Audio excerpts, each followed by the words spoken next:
Welcome, everybody. I'm Shake Sulikian. I'm really excited to have you joining us today for our live conversation. I'm hosting these monthly live conversations on topic that come up for folks who reach out to me and ask about management, leadership, or career growth opportunities and topics that are top of mind for them. We are using Restream today to stream this conversation to a few different platforms, LinkedIn, Facebook, and YouTube. There is a slight delay with the streaming services, so bear with us if you ask a question or put information in the chat.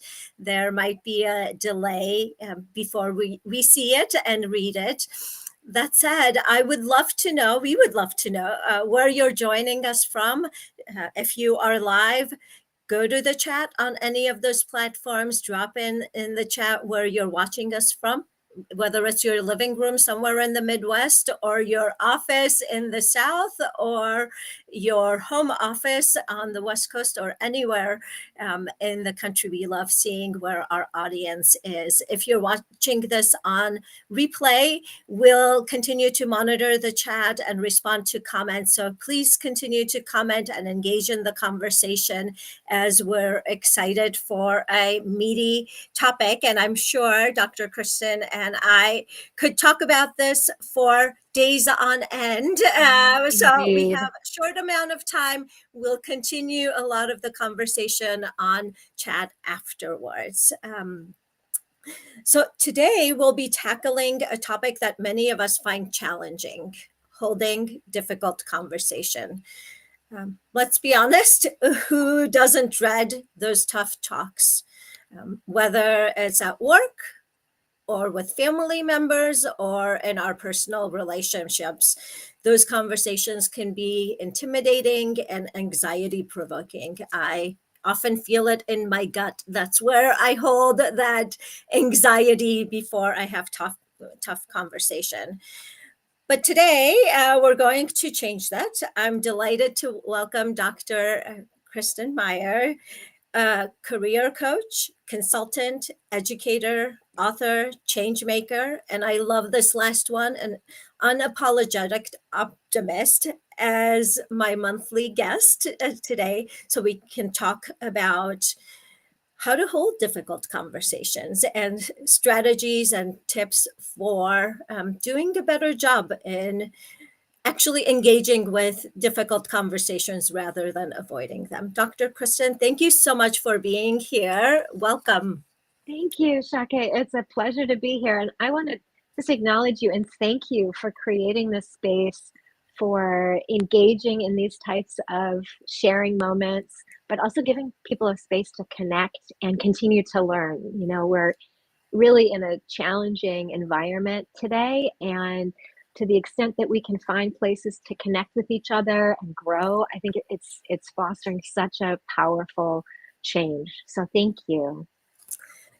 Great. Thank you. I appreciate it. And we have a number of folks who have put in chat from Portland. Christine, thank you for joining us. We have a couple of LinkedIn users from the Bay Area and Massachusetts. James, so great to see you from Palm Springs. Welcome. Craig, great to see you joining from Boston. Fantastic to see so many amazing former colleagues and friends joining us today. Continue to put information in chat, ask questions. We'll have time for the audience to ask questions as well. We have a short amount of time, Dr. Kristin, to dive into this meaty topic, and I'm sure there will be opportunities to continue the conversation afterwards. But I would love to start off with setting the big picture, right? Mm-hmm. Many of us dread having these conversations, and I've certainly done this myself and experienced it in all aspects of my life, that we feel like we can avoid it and maybe it'll get better. So given your background in behavior psychology, can you shed some light on why these conversations are so challenging for us? what's going on in our brains that make it tough for us to have these conversations? Sure, sure. Great question. And I just want to again acknowledge that as a behavioral scientist and a coach with almost 20 years of experience in this space, studying and also working with clients and teams on behavior change, the bottom line is change is hard.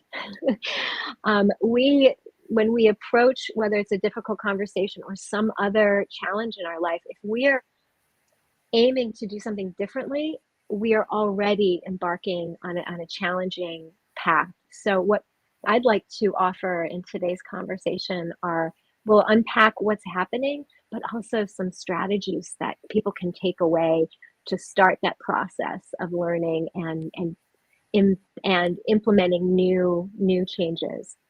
So, essentially, when we're in a calm state, our prefrontal cortex is in charge. It's running the show. We are able to focus, we're able to think creatively, problem solve. When we are triggered or confronted with something or someone we perceive as a potential threat, our brain is flooded with chemicals that bring the focus away from the prefrontal cortex and to our reptilian brain, to our nervous system, our sympathetic nervous system. And our vision gets focused, our hearing sharpens, and we start to be very sensitive to the emotional cues of others around us. So if we're not one of the minority who thrive in conflict, those of us who are approaching a difficult conversation may anticipate that stress. And so we're already beginning to move away from relying on our prefrontal cortex for analysis and guidance and moving more towards that reactionary response. And when we're relying on our reptilian brain, we're not able to think as creatively. We struggle to communicate. We may fumble with our words, and we may struggle to be clear. And so that, of course, doesn't help facilitate meaningful dialogue either. It's an added challenge. So there are literally physiological changes that occur within us when we're in a heightened state that make it harder to connect. Thank you so much for explaining the biology of it, because I think when you're in that moment, when you're thinking about that conversation, sometimes it's like it could feel as though you're the only one experiencing that, the nervousness, right? For me, as I mentioned, I hold it in my stomach and belly. I feel the butterflies. I feel the nervousness in there. If I'm thinking in the moment, in the conversation, some of us could get very sweaty, or we end up having redness in our faces, etc. Right? It shows up differently for each of us. I'd love to have just a few more minutes on what are some of the common misconceptions or common concerns about having these conversations. Obviously what we feel, and how it impacts us, but beyond our own self, what are some things that you think prevents people from having these conversations? Yes. Thank you for sharing that, Shake. I mean, I think we all do when we all react to stress, right? And when we are confronted with a potential threat, some of this is unconscious, it's outside of our control. But there are things that we can do in advance of having a difficult conversation or in advance of stepping into an environment that might be more adversarial or challenging, so that we are showing up in a really grounded, nourished, calm state. And so we're better fueled to have these conversations. We're not going to be as reactive when we take steps to prepare in advance. One of the common misperceptions that I've heard when we get into difficult conversations is this this perception that if we just share the facts, if we just put data on the table, whoever it is we're engaging with is, oh, you know what, Shaka, you're absolutely right. I see the stats, I hear the numbers, I'm on board. When the truth is, when our reptilian brain is cued, when our nervous system is in charge, we're not thinking critically anymore. We are in reaction already. So data, facts, it doesn't matter. We're not hearing it. We're literally not receiving that information. So if you're planning a difficult or a challenging conversation with a loved one or a colleague, don't rely on data as a backup. If that person or group is already aroused, it's better to focus on yourself and how grounded you are, maintaining poise, calm, and practicing some other strategies to really build that communication connection. So that's one myth. I think another myth is in challenging misperceptions, and in this world we're living in with so many conspiracy theories and misinformation. This is a tip for those who might be public information officers or folks that are facing the public or communities. If you're confronted in a difficult conversation with misinformation, do not repeat it. The way you want to address that misinformation is by stating the truth. Might give an example. If someone were to say measles is a big issue right now, someone were to argue, measles it causes autism. We get the measles vaccine causes autism. If you're someone who's confronting that misinformation, a better response would be the measles vaccine is proven and has a rich literature showing evidence that it's safe. We have decades of experience in using this vaccine safely. The measles vaccine is safe, rather than repeating that misinformation. So those are two tips to pass along Thank to your you. audience. I know you've mentioned preparing for the conversation. I know for me, as I've thought about these conversations for personal or with colleagues, it's also, I don't want that other person to be mad at me. So avoiding it becomes sometimes a strategy because I don't want to make the Yes. other person mad.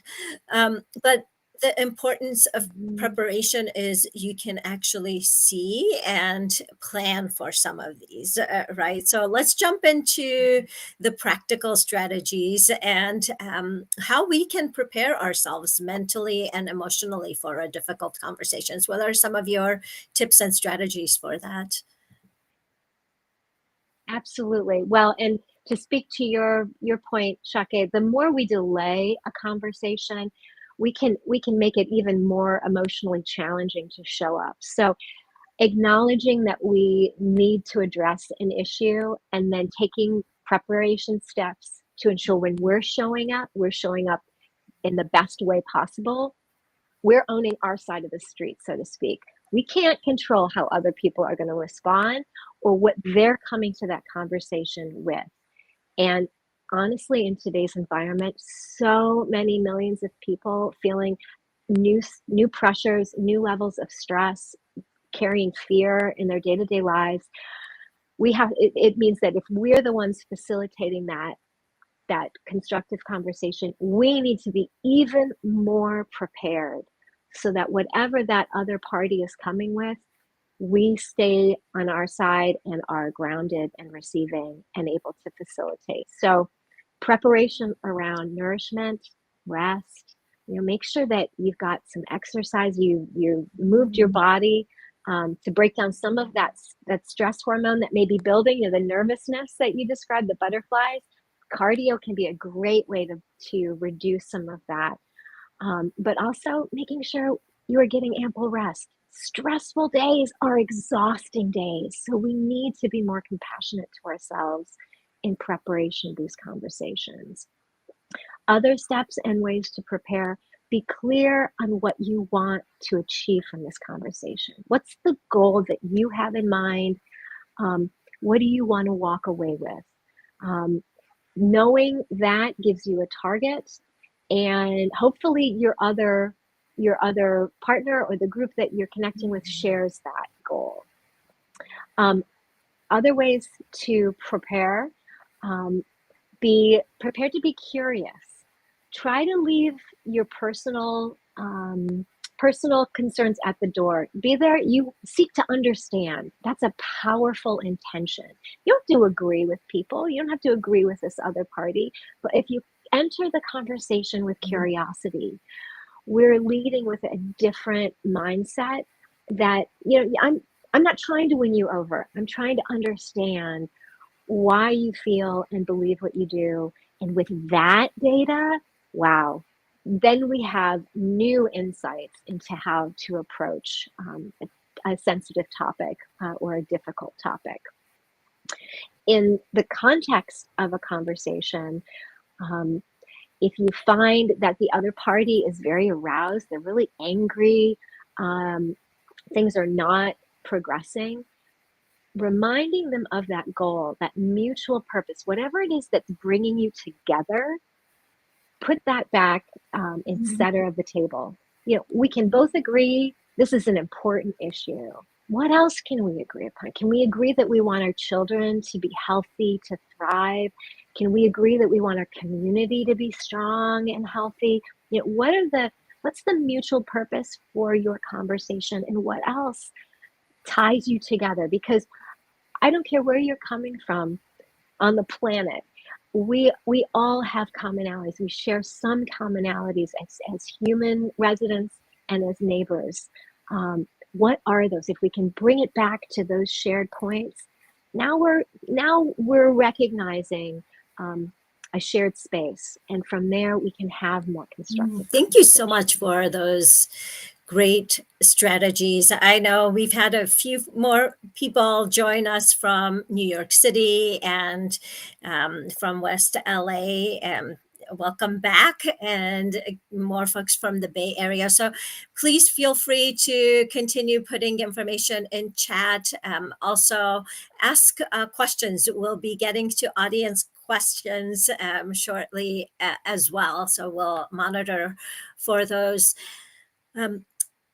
I think listening for understanding versus listening for response is such an important reminder, right? Because I find myself in some instances, um, whether it's in the professional setting or a personal setting, that I'm listening to respond. The first thing you said is something that I want to jump in and talk about, and I've stopped listening. I'm creating that narrative and my response to you rather than being in the space. So personally, I've found, again, it takes a lot of practice for me to say, "Ooh, I'm doing that in my own head," and nope, listen. It's not time for the response. It's time for listening, right? And bringing my mind back to the speaker. I also love what you said about focusing on the common goal in a professional setting. It might be the project, right? We're working on a specific project together. So the success of the project is something that we agree on, or thinking about the team that we're looking to support and agreeing on that piece. Do you have any specific techniques that you find effective for actually starting the conversation on the right foot? Like, what are some words people might use when they're ready to sit down to have that conversation? Yes, that's opener to invite people to have embark on this conversation. I think it's important not to use some of the traditional language of "we need to talk" or "I need to talk with you." Those are very triggering lead-ins for a lot of people. We know, oh, what's coming, what's following that. It's better to say, I've had some concerns, and I'd love to explore and hear your perspective. What's going on for you? We share an interest in this organization. We want this project to succeed. I've got some concerns and would like to hear your perspective. Making it more of a collaborative rather than uh, potentially combative. And in that engagement, this desire, you're queuing up your response. I appreciate your honesty with that, Shake. I think that's very natural. And in today's world where so many people are hungry to be seen and heard, one of the greatest gifts we can give is that space of listening, active listening. Um, Oftentimes we cut people off, or we are in a race to be heard ourselves. We're all just speaking and it's not landing for anyone. So entering these conversations with a desire to foster that sharing, and that deep listening, active listening through mirroring back what people are saying. They've shared with you, maybe they've been very angry about it, but again, coming to the conversation with calm. What I hear you saying is this. Is that right? Correct me. I mean, it's amazing how that kind of reflection can really de-amplify, I don't know if that's a word, can really reduce the energy in a heated conversation. I hear you saying this. All right, what I understand you're saying is this. Am I hearing you correctly? And maybe they're going to come back and say, nope, you didn't get it at all. Well, excellent, because now you have a chance to fully clarify what they are trying to communicate. Remembering again, if they're aroused, their prefrontal cortex isn't in charge. So they may be struggling to really express themselves. But when we show up in a calm state, it's easier to de-escalate that interaction to a place where it's more productive. I love the concept of mirroring back. And I think sometimes it's not verbatim, right? It's okay to summarize, or I know I'm a big fan of therapy. I wish everybody had a therapist, a primary care physician, a dentist, and a therapist. But Agree. we're not in a society that necessarily has those systems in place. I know I've learned in the therapy session to be able to say, before we move on, can I make sure I'm hearing you correctly, right? Yes. Or I'm hearing you, and validating that Yes. conversation. And I think the big learning for me was you can mirror back without agreeing. It doesn't mean you're agreeing with Right. what they said. Now, again, I love your tip about misinformation is slightly different, right, than one-on-one conversation in a personal, professional setting.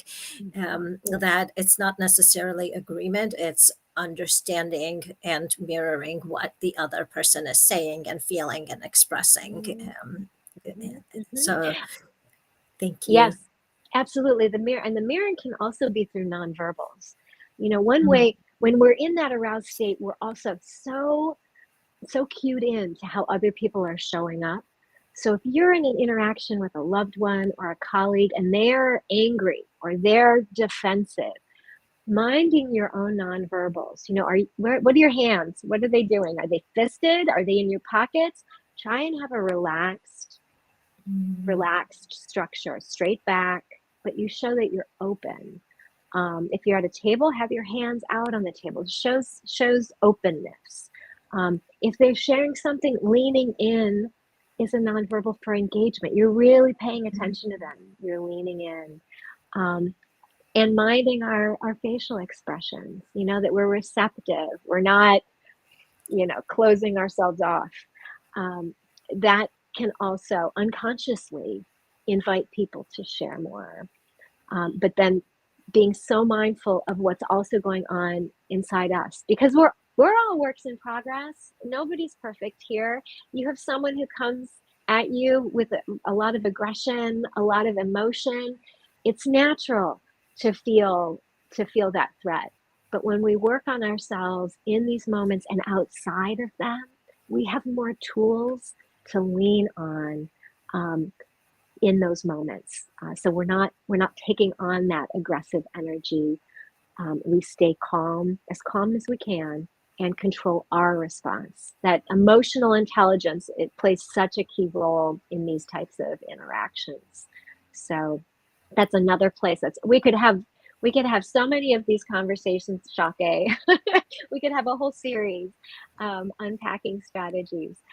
But those are just a few that I highly recommend and have shared with other professional audiences as a starting point. Awesome. And we have a comment about Gia, that this is very much in line with what they're learning for IFS therapy, and the concept that Dr. Kristin, you're mentioning, is very similar to internal parts work in IFS. Nice. Yes. That's Yes. great. None of this is new. I mean, there's tons of research backing up these strategies, and in the therapeutic space, in the counseling space, good coaches practice some of these techniques also. Um, there's a rich literature backing up the impact of these strategies. So, yes, yes. Glad that people are learning them. Thank you. I wanted to ask, do you have any final strategies for how we can maybe take a pause from a conversation if we're finding that we're not able to, you know, manage our own internal, and we're getting frustrated or angry, or I know for me, my natural state for my face is a scowl. When I'm sleeping, I wake up with a scowl. So I have to be very mindful of how my face is showing up in conversations. But if it's becoming one where our ears are starting to ring, and we, somatically in our body, we're feeling like this is not going well. What are some strategies for pausing a conversation Yes, before? yes. Well, as you're feeling a reaction internally, noting that, and noting your breathing. That's one thing you can immediately start doing. We all have control over how we're inhaling and exhaling. So if you can take a few deep breaths, when we get aroused, our breathing becomes very shallow. So we're actually not getting as much oxygen. Taking a couple deep breaths will immediately have an impact on your nervous system. And then if the conversation's continuing to feel too combative, maybe positions are becoming entrenched, you don't see that there's progression, I think one of the strategies, the Gottman Institute has a lot on this interaction with intimate couples, how they can facilitate conflict more productively. Asking for a timeout. It's important that we have this conversation, and I think I need a little time to calm down. I'm beginning to feel angry, or I'm beginning to feel fearful, or, speaking for yourself only. I'd like to propose a break, and we come back to this tomorrow, in an hour. I think it's important to communicate with your partner or the group that you're with, so that it's clear you're not running away, but you're taking ownership. Hey, this has been a really intense conversation, and I so value what you've shared. I want to continue being able to receive what you're sharing with me, and I'm starting to struggle with it. So I'd like to propose a break. Could we come back, tomorrow? Being clear that you're in it, you want to receive what they're sharing. This is important. It's not a procrastination technique, but look, I'm feeling like I can't stay grounded. I'm not staying grounded now. I'd like to propose a break. Perfectly fine. Thank you. Yes. Mm-hmm. Thank you. My goodness, we're at time. I want to be respectful of folks. Dr. Kristin, thank you so much for taking the time to chat with us today, chat with me today. Thanks to our audience for joining us from all over the US. For our live audience, we look forward to seeing comments from folks who watch the restream and the replay. If you have strategies or tools or materials, please also share them in comments. We've gotten great feedback in the past from former participants. I know, Dr. Kristin, you have a great newsletter that I read, and I've added a QR code to sign up for that newsletter, so please do so. Any final words of wisdom before we sign off for today? Oh, thank you, Shaka, again for convening this space and bringing us all together. I have a preparation checklist for those who are interested. Reach out via LinkedIn to connect with me, and I'm happy to share that checklist. And the newsletter is a great way to stay in touch also. I invite anyone on the group who's interested. It includes tips around communication strategies, but also professional development and navigating this challenging environment that we're all swimming in today. So final tips and strategies, I'd say taking care of ourselves first and foremost means that we're showing up to these conversations in a different state. And that already is creating an environment where there will be more connections. So that would be my final piece of advice. Thank you so much. I learned new strategies today too, and a great reminder about breathing and thinking about the preparation and being very intentional about preparation and checking in about what is the goal of the conversation, right? What are things we agree on? So thank you so much for all of the tips and strategies you shared with us, and for helping us remember that it's not all Shake's misperceptions about things. My biology is also dictating some of this, right? My brain that has the biology that has evolved over millions of years is also playing a part in how I show up in these conversations. So Yes. thank you again for a fabulous conversation today. Thanks to our audience for joining us, and we look forward to staying in touch and staying in conversation via chat. And we hope you have a fantastic rest of your day. Thanks for joining us today. Yes, Shake, if they drop questions in the chat, can we reply later? Yes, I'm yes, happy to. absolutely. Excellent, excellent. Fantastic. Thank you.